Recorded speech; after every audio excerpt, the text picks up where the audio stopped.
Và bây giờ cháu Ngọc Thảo muốn hát tặng tất cả các cô, chú, các bác ở đây một bài hát. Con đã chọn bài gì chưa? Dạ, con chọn bài Nắng có còn xuân và Ai chung tình tuyệt mái. Ôi rồi ôi. Thế con đã yêu chưa? Dạ chưa. Thế sao con đã biết là chung tình được mãi rồi? Thế con có hiểu cái đấy như thế nào không? Dạ có ạ. À thế à? Chắc là bố dạy, bố mẹ dạy đúng không? Dạ vâng. Ok, thế thì bây giờ xin mời con nhé. Âm nhạc ạ.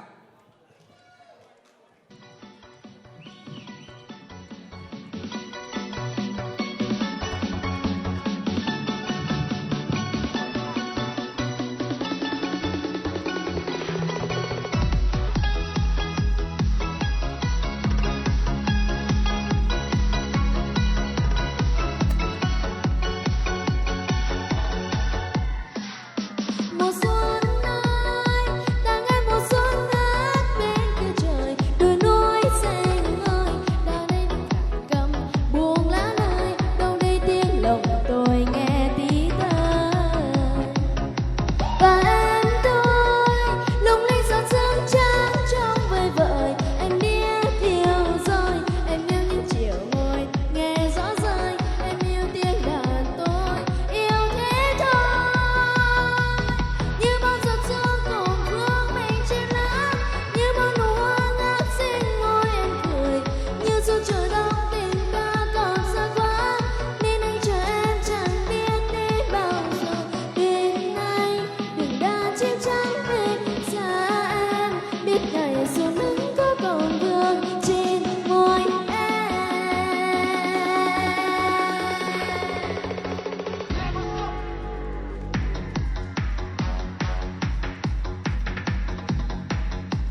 đôi khi ta gặp nhau để ra nhau cái sống trong khổ đau, đôi chân mang lòng thiên thương một người không hề toàn tình. Đôi khi em dừng lại chẳng yêu đang khóc đang đau vì ai, khóc vì đau vì dừng đã xa. Nhiều khi muốn ôm mình nhưng sợ cô đơn, sợ cảm giác trong vắng môi lạnh môi lớn, sợ chạm vào nỗi nhớ vu vơ sáng sáng ríu ríu ngầm mơ. Năm chưa sợ đã vội đổ vỡ. Thì em tình muốn ôm mình nhưng sợ cô đơn, dù đã từng nói như thế có lẽ sẽ tốt hơn, chỉ là vì chẳng muốn đâu ai khi mình ngăn với những đêm dài. Nghĩ đi đâu ai chung tình được mãi.